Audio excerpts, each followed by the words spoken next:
팔레스타인 무장단체 그 하마스라는 단체가 이스라엘에 수천 발의 미사일을 쐈던 로켓을 쐈던 지가 이제 거의 한 달이 되어갑니다.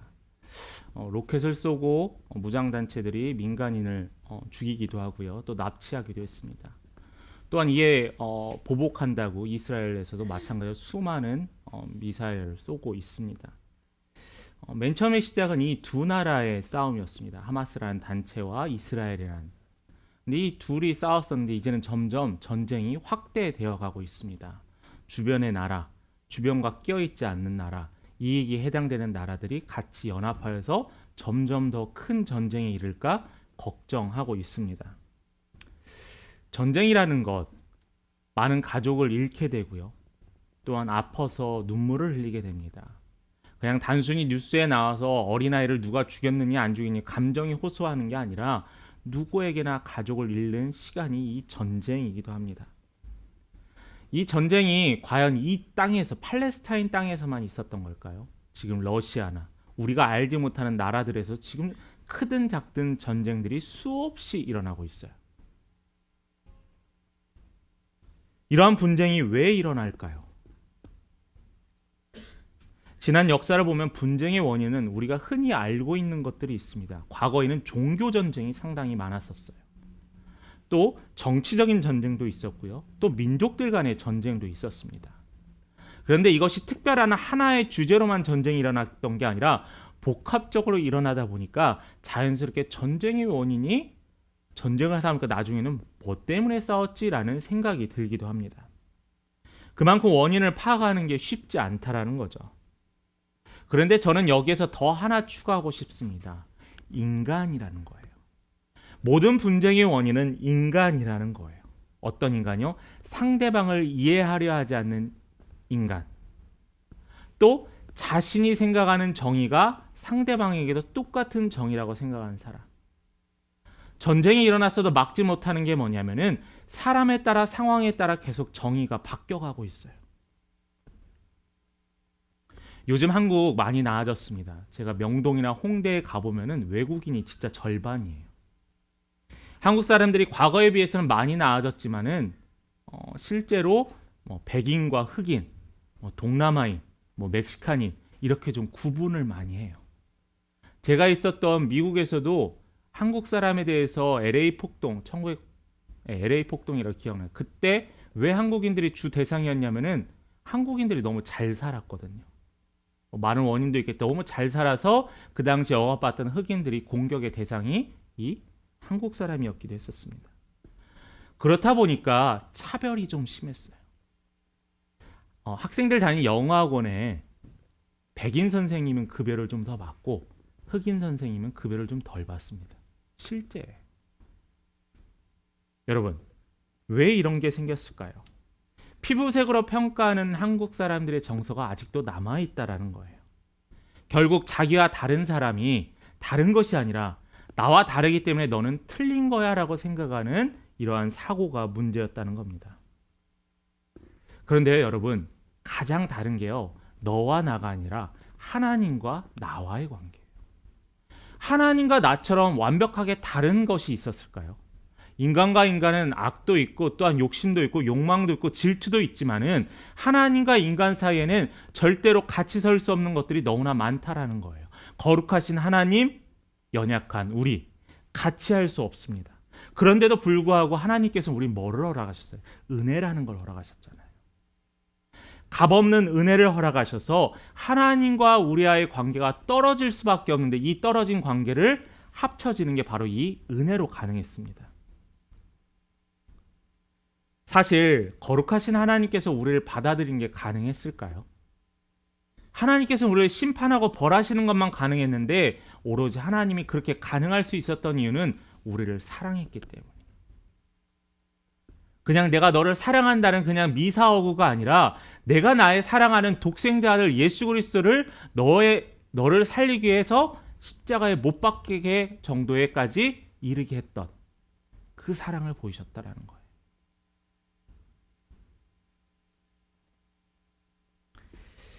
하나님께서 인간의 역사를 안 받아주시고 싶을 때가 얼마나 많았을까요?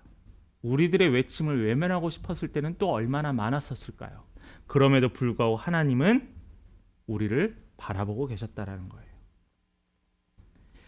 우리가 하나님 말씀 듣지 않으면은 마음이 아프죠. 부모가 자녀가 부모의 말을 듣지 않으면 부모의 마음 아픕니다. 친구와 사이에, 연인 사이의 말을 서로 따르지 않으면 섭섭해요. 그런데 하나님은 얼마나 섭섭했을까요? 그렇지만 그 하나님은 독생자 아들 예수 그리스도와 우리를 똑같이 대했다라는 거예요. 나의 하나밖에 없는 예수와 여러분, 저를 똑같이 대했다라는 거예요. 그런 사랑을 보이셨던 분이 하나님이셨습니다.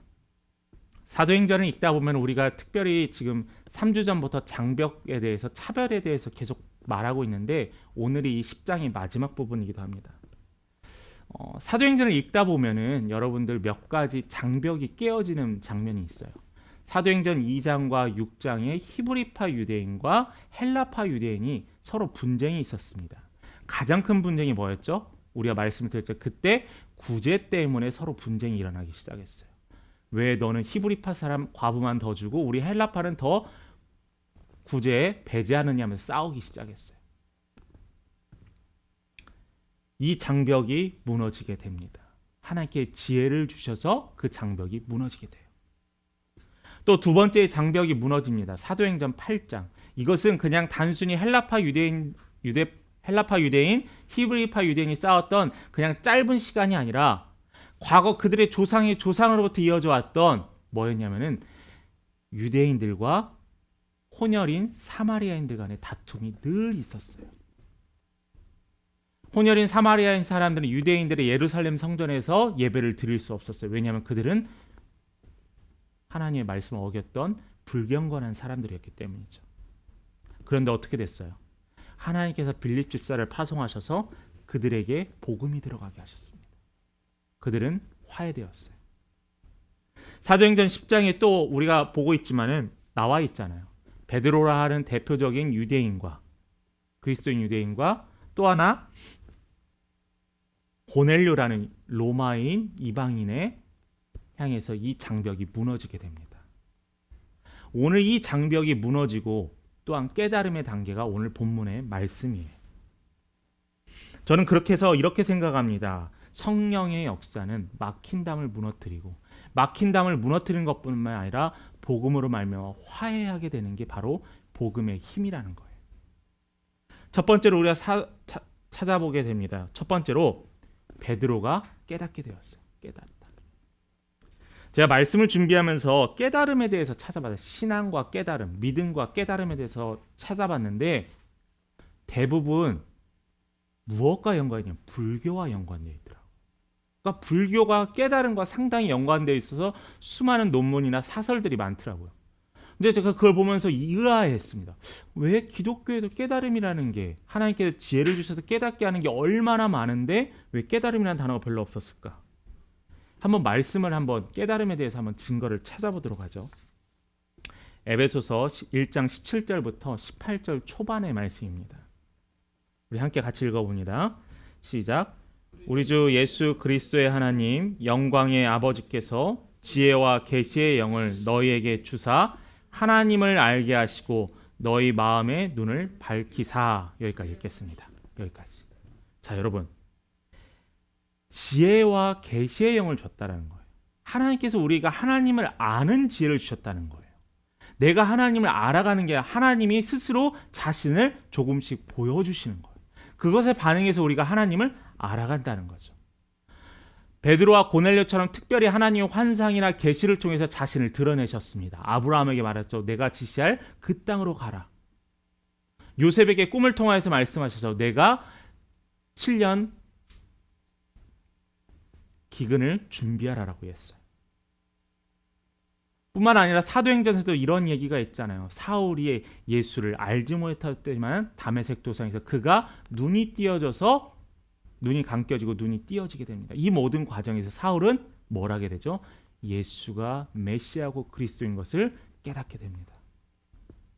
우리의 삶에서도 마찬가지잖아요. 예수라는 사람, 교회라는 건물이 나에게 의미 없는 건물이었다가 어느 순간에 예수가 나의 삶을 책임져 주신다는 걸 깨닫게 되었을 때, 하나님이 나를 사랑하신 걸 깨닫게 되었을 때 우리의 삶은 바뀌어져 가고 있더라고요. 여러분, 하나님은 분명히 깨닫게 해주셨어요. 오늘 베드로에게도 분명히 깨닫게 해주셨습니다. 지난주에 우리가 말씀을 봤지만 고넬료의 집에 가라라고 했던 그 환상을 통해서, 제안을 통해서 베드로는 왜 가야 되는지 몰랐어요. 그러나 누가 알게 하셨죠? 성령께서 그에게 가라고 했습니다. 사실 베드로는 왜 가야 되는지 목적도 몰랐고 이유도 몰랐습니다. 그러나 단지 성령께서 가라 하셨기 때문에 순종했다라는 거예요. 전 이 믿음 되게 좋다라고 생각합니다. 내가 알지 못하고 깨닫지 못해도 성령께서 말씀하시고 주께서 말씀하시면 내가 순종하겠습니다라는 이 자세, 너무나 훌륭해요. 그런데 베드로가 모르고 떠났던 고넬료의 집에서 고넬료의 집에 도착하고 깨닫게 됩니다. 34절과 35절의 말씀입니다. 베드로가 입을 열어 말하되 내가 참으로, 여기부터 같이 읽겠습니다. 하나님은 사람의 외모를 보지 아니하시고 각 나라 중 하나님을 경외하며 의를 행하는 사람은 다 받으시는 줄 깨달았도다. 누구의 고백이에요? 베드로요. 베드로가 하나님은 사람을 외모로 취하지 아니하시고 하나님을 경외하며 의를 행하는 모든 사람에게 성령을 받는다라는 것을 깨닫게 된 거예요. 베드로가 알게 되었다라는 겁니다. 제 말에 이해 못하시는 분들도 계실 테고, 또 어떤 분들은 저도 그랬어요라는 생각하실 분도 있습니다. 제가 예전에 한번 설교했지만 저는 수학이나 과학을 되게 좋아해요. 왜냐하면 답이 딱 떨어졌어요. 할 때마다 정말 기가 막히고 재밌거든요. 그래서 저는 좋았는데 여러분도 공감하시죠? 예, 안타깝네요. 다 공감을 못하시네요. 네, 아무튼 공감한다고 합시다. 그래서 무엇인가를 몰랐는데 깨닫는 거 되게 좋습니다. 기분이 좋아요. 매번 실수하던 것을 깨달음을 통하여서 바뀌어가는 거 너무나 좋아요. 근데 이 베드로도요, 그런 마음이었다라는 거예요. 지금까지는 하나님께서 유대인들만을 택했다고 생각했어요. 그런데 이것을 하나님은 벽을 깨셨다라는 거예요.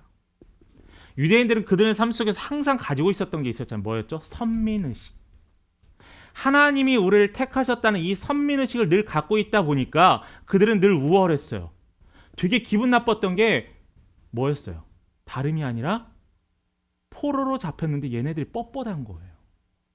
로마가 이스라엘을 지배했지만 이스라엘은 특별한 제도를 줬습니다. 어떤 제도였냐면은 종교 지도자들이 그들을 통제할 수 있고 참여할 수 있는 권한을 줬어요. 그만큼 좀 독특한 이스라엘이었어요. 그러니까 정치와 종교가 완전히 하나였던 나라였던 거죠. 그런 이 선민의식에 철저하게 휘잡혀 있던 이 베드로와 당시 유대인들, 그들에게 깨달음을 좀 줬어요. 그래서 이방인의 대표라는 고넬료의 사람들에게 선포합니다. 여러분 기억하세요. 이따도 한번 다시 얘기하죠. 누구든지 주의 이름을 부르고 외치는 자에게는, 그리스도를 부르기만 하면, 믿기만 하면 죄사함과 구원을 받을 것이다라는 약속하셨어요. 베드로는 환상을 통해서, 베드로는 고넬료를 보면서 베드로는 알게 되었다는 것. 편견과 장벽이 깨지게 되었어요. 이게 바로 이방인을 향한 복음 전파의 본격적인 신호탄이었다는 거죠.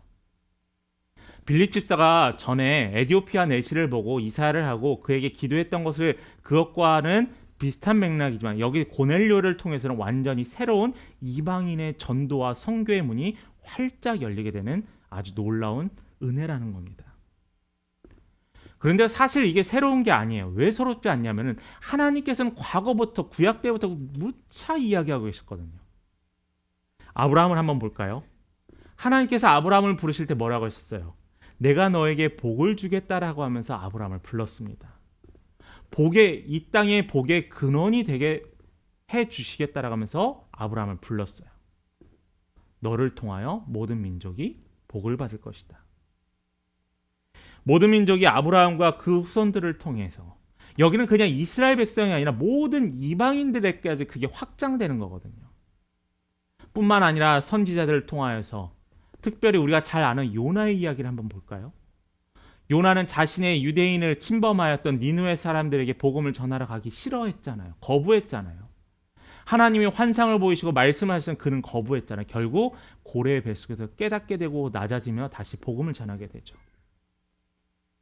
하나님의 복음 앞에서는 장벽이 없다라는 거예요. 나를 침략하고 나를 공격하고 이방인이고 그게 중요하지 않아요. 하나님의 복음 앞에서는 누구나 외모나 배경이나 어떤 것이나 다 동일하다라는 겁니다. 그 생명의 복음을 전하기 위해서 욥바에서 베드로는 고넬료의 집에 오게 되었다는 거죠. 저는 여기에서도 너무나 놀라움을 깨달아요. 뭐냐면은 하나님이 기가 막히게 준비하셨다라는 거예요. 하나님은 늘 일하고 계신다라는 사실이에요. 여러분 집에 시계에 약이 떨어졌으면 시계에 약이 떨어져 시계가 멈췄어요. 이제 배터리를 갈고 이제 시간을 조절합니다. 근데 여러분 조금씩 조절할 때마다 분이나 시가 움직이죠. 눈에 보입니다.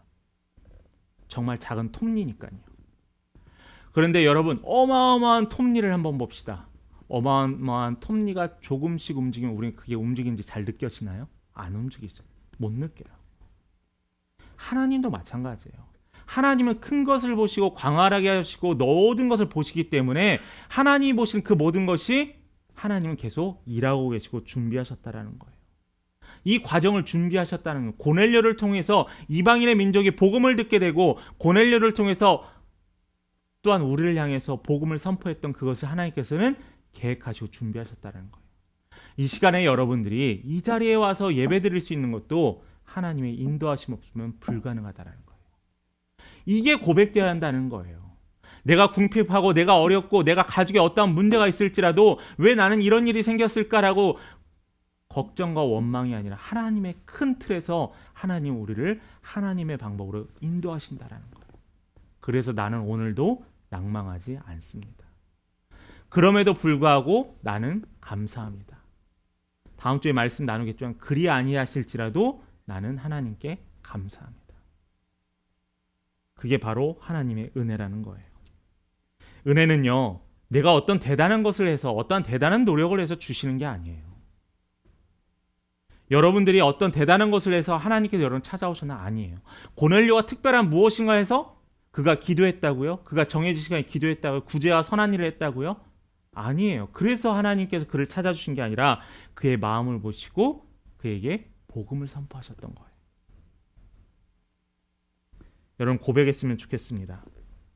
내 모습은 연약하고 강건하지 못해도 하나님께서는 나를 아무 조건 없이 받아주셨습니다. 이게 감사의 제목이에요. 누가복음 15장의 탕자의 아들을 향해서 아빠는 아무런 질문하지 않고 그를 받아주고 잔치를 베풀었습니다. 근데 이게 정말 힘든 일이더라고요. 제가 자녀를 키워보니까 힘들다는 걸 알았어요. 자녀가 눈에 안 보이고 약속 여기면 물어봐요. 꼬치꼬치 따져요. 어디 가서 무엇을 해서 누굴 만났어요. 근데 이 아빠는요, 이 탕자의 아버지는 아무 물어보지 않고 안아줬습니다. 그의 행색이 비록 누추하고 정말 냄새가 날지라도 그를 안아줬다라는 거예요. 하나님은 그런 분이라는 거예요. 아무 조건 없이 우리를 받아주신 겁니다. 그래서 우리에게 외쳐요. 다 내게로 오라. 내가 너를 쉬게 하리라. 혹시 여기 계신 성도님들 가운데서도 아직 예수님을 밀접하게 내 삶의 중심에 놓지 않으신 분이 계시다면은 여러분 하나님 내 삶의 중심입니다. 하나님께 구체적으로 세세하게 이야기하신 우리 성도님 되실 간절히 축복합니다. 두 번째로 이제 복음에 대해서 한번 살펴보려고. 이걸 설교라고도 이야기할 수 있고요. 고넬료에게 베드로가 고넬료에게 전한 복음이라고 하는데 이 복음이 아주 간단하게 설교하고 있습니다. 몇십 분, 몇 시간의 설교가 아니라 비록 여기서 요약해서 했을 수도 있습니다. 그러나 여기 아주 엑기스만 나와 있습니다. 우리 한번 살펴보려고 합니다. 환절기가 될 때마다 겨울이 될 때마다 어떤 병에 제일 많이 걸리죠? 감기에 많이 걸립니다. 아프면 병원 가죠. 처방도 받습니다. 처방을 받으면서 의사의 말을 들어요. 의사가 처방전을 써줘 그 처방전을 가지고 약국에 내려갑니다. 약국에 내려가면 병이나 또한 어떤 처방에 따라 다르겠지만 대부분 제가 보니까 식후 30분이라는 이야기를 꼭 써놓더라고요. 저도 한번 물어봤어요. 왜 식후 1시간, 2시간이 아니라 30분일까? 그러니까 그 음식이 소화될 때라고 이야기를 하시더라고요. 그런데 식후 30분 잘 지켜지시던가요? 때론 잊어버리기도 하고요. 어쩔 때는 한 끼를 건너기도 합니다. 그러면 계속 어떻게 돼요? 병이 낫지 않고 심해집니다. 제가 경험했던 건 제가 다녔던 대학교 교수님이 한국에서 정말 알아주는 이제 한국의 교수님인데 외국에서 알아주는 대학교 정말 훌륭한 교수님 밑에서 논문을 썼어요. 그러니까 어떤 교수님 밑에 논문을 썼느냐가 되게 중요하거든요. 근데 그 교수님이 수업을 잘하셨냐? 아니요, 정말 졸렸어요. 재미가 없었어요. 근데 저희 학교에서 수업을 잘하기로 유명한 교수님이 있었습니다. 학생들의 열렬한 지지가 있었어요. 근데 그 교수님이 진짜 좋은 대학을 나왔냐? 다른 교수들에 비해서 좀 떨어지는 대학을 나왔습니다.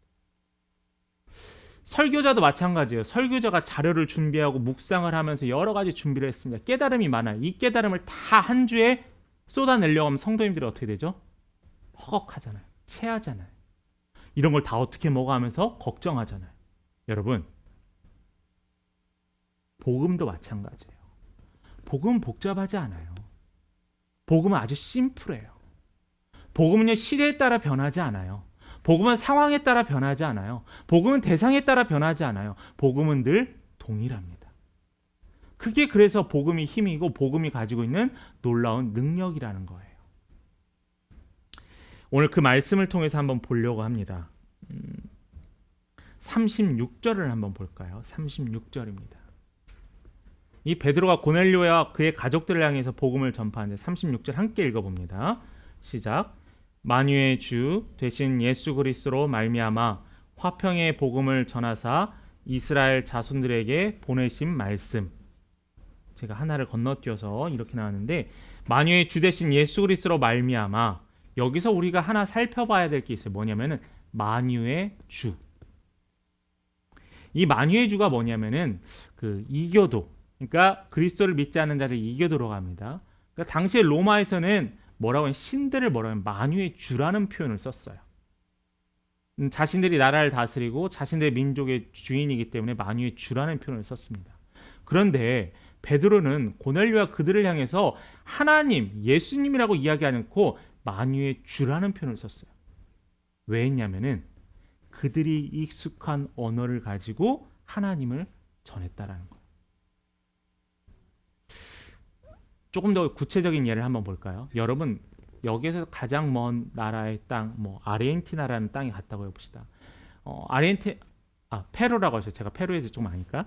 페루라는 지역에 갔어요. 고산지대에 갔습니다. 그 고산지대에 가면은 그 고산지대에 사는 사람들의 맞는 복음을 전해야 돼요. 여기서 맞다라는 것은 뭐냐면 방법이에요. 도구예요. 가난한 사람들이 살고 있는 곳에 가서 너희들이 헌신하고 결단하고 없는 게 하나님의 은혜다라고 하면 그 사람들이 예수 믿어요? 절대 안 믿어요. 아프리카에 한번 가봅니다. 아프리카 사람은 흥이 많잖아요. 무조건 아프리카 예배 보니까 진짜 3시간씩 예배 드리더라고요. 찬양을 하고 춤을 춰요. 우리는 저 사람들 댄스를 하는 공연을 하는지 모르겠어요. 그 사람들은 그게 하나님께 예배하는 행위예요. 그렇게 흥이 많은 나라에 가서 한국 목사님이 가서 거룩하게 앉고 예배드리고 다 묵상하고 또 그들에게 삶에 대해서 가르치면 그게 먹혀들까요? 안 받아들여요.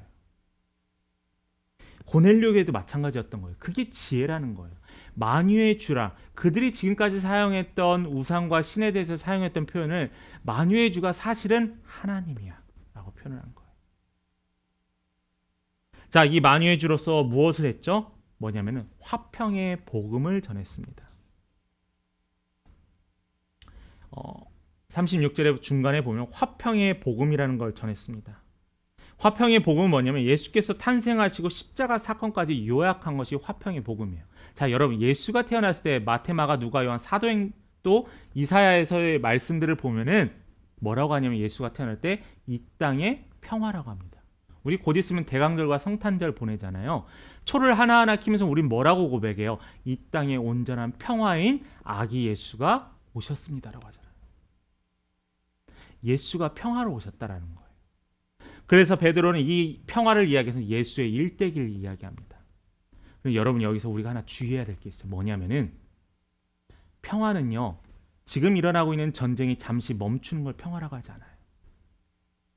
내가 옆집 사람과 싸우는데 잠시 화해하는 게 평화가 아니에요. 내가 남편과 아내와 다투고 나서 아유 주일이니까 오늘만은 내가 참아주지 않은 잠시 멈추는 휴전이 평화가 아니에요.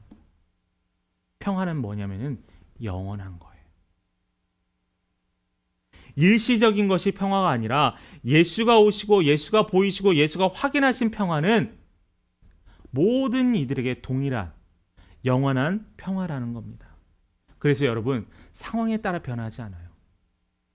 전쟁이 나도 어려운 일이 있어도 힘든 일이 있어도 내 마음에 평화, 예수가 주신 평화가 있으면 상황이 어떠할지언정 내 마음에는 평화가 있습니다. 평안이 있다라는 거예요.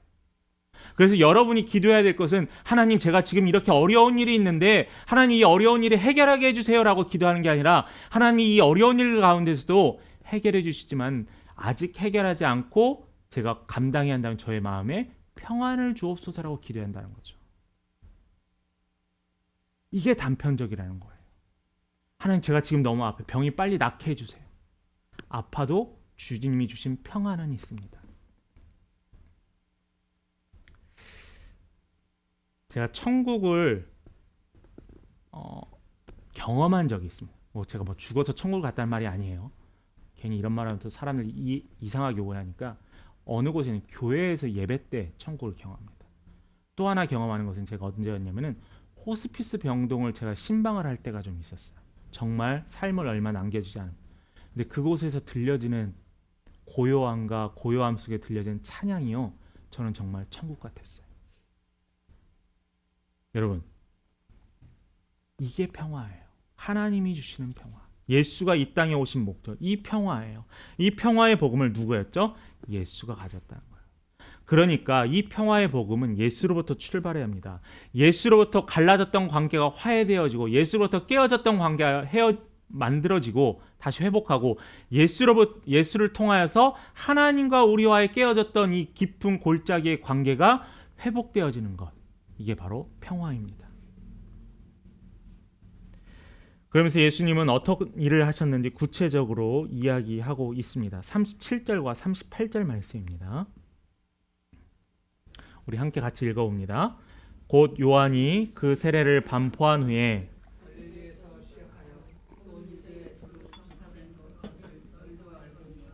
하나님이 나사렛 예수에게 성령과 능력을 기름 붓듯 하셨음에 그가 두루 다니시며 선한 일을 행하시며 마귀에게 놀린 모든 고치셨으니 이는 하나님이 함께 하셨습니다.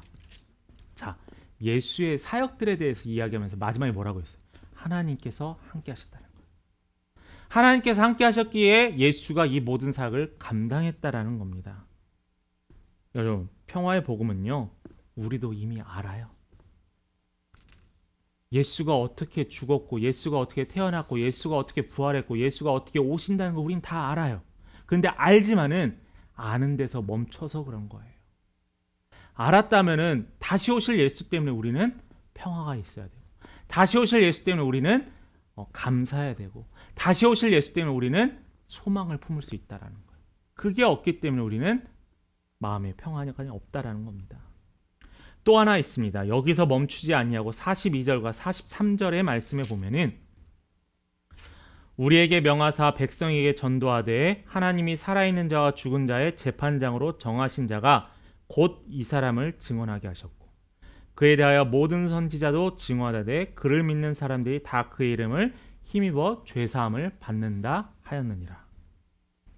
쉽게 말하면 뭐냐면은 예수님이 제사장이 되신다는 거예요. 재판장이. 여러분 심판이라는 단어 들으면 어떠세요? 피하고 싶죠.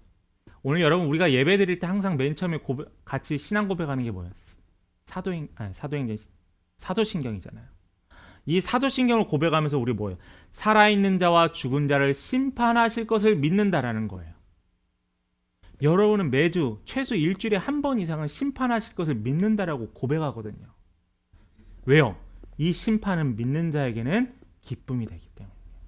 믿는 자에게는 생명이 되기 때문이에요. 믿는 자에게는 소망이 된다라는 거예요. 그래서 특별히 이 완전하시고 흠이 없으시고 정의로우신 예수님께서 재판장이 된다라는 거예요. 제가 요즘 국정감사라는 걸 하는데 되게 화가 났던 적이 있었습니다. 뭐 때문에 화가 났었냐면은 뭐 제가 화가 난다고 그 사람들이 뭐 어떤 반응은 없겠죠. 그런데 화가 났던 건 뭐였냐면은 법이 모든 사람에게 평등하지 않았다라는 거예요. 사법연수원에 가면은 그 어떤 한 신상이 이렇게 동상이 이렇게 양쪽에 저울 같은 걸 들고 있는데 그게 평등하게 표시라고 하더라고요. 근데 실제적으로 평등하다 하지만 우리 사회에서는 있는 자, 가진 자가 조금 더 대우받기도 하죠. 그러나 우리 예수는 아니라는 거예요. 우리 예수는 공정하다는 겁니다. 그렇기 때문에 우리는 기뻐하는 거예요. 우리가 힘이 없고 권력이 없어서 세상의 법정으로부터 올바르지 않은 판단을 억울하게 받았으면 우리는 억울할 테지만은 예수가 공정하게 심판함으로 우리는 기뻐할 수 있다는 거예요. 왜요? 공정하고 또한 우리는 예수로 인하여 새 생명을 소망을 갖고 살아가는 자들이기 때문입니다. 베드로의 설교의 핵심입니다. 여러분 기억합니다. 십자가에 달리시고 부활하신 그리스도를 믿는 믿음으로 죄사함을 받는다는 것. 이게 베드로가 고넬료의 집을 향해서 선포한 복음이었어요. 마지막 세 번째 이야기를 나눕니다. 말씀을 모든 듣는 이에게라는 소제목이에요. 베드로가 이런 말씀을 마치고 어떤 현상이 생기는지 우리 말씀을 찾아봅니다. 44절입니다. 함께 같이 봉독합니다. 베드로가 이 말을 할 때 성령이 말씀 듣는 모든 사람에게 내려오시니 뭐라고 하고 있어요? 말을 할 때 모든 사람에게 어떻게 돼요? 내려왔대요. 말씀이 모든 사람에게 내려왔대요. 그때 있었던 유대인 그리스도인뿐만 아니라 베드로뿐만 아니라 고넬료와 그 자리에 있던 모든 사람들과 함께 했다라는 거예요. 지금 우리는 이게 너무나 당연한 일입니다. 그러나 이 당시에 사람들은 깜짝 놀랐어요. 왜 깜짝 놀랐어요? 바로 이방인에게도 성령이 내려왔기 때문입니다. 그 증거가 있어요. 46절이요. 그들이 뭐라 했냐면은 방언을 말하고 하나님 높임을 들었다는 거예요.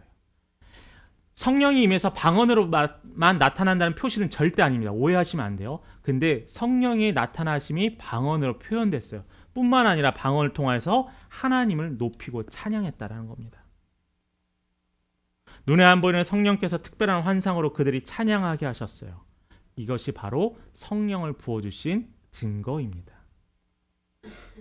그런데 이 성령을 부어주신 모든 이에게, 말씀을 듣는 모든 이들에게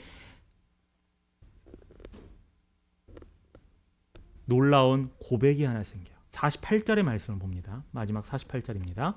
같이 읽어봅니다. 명하여 예수 그리스도의 이름으로 세례를 베풀라 하니라. 그들이 베드로에게 며칠 더 머물기를 청하니라. 그들에게 똑같은 성령이 임했고요.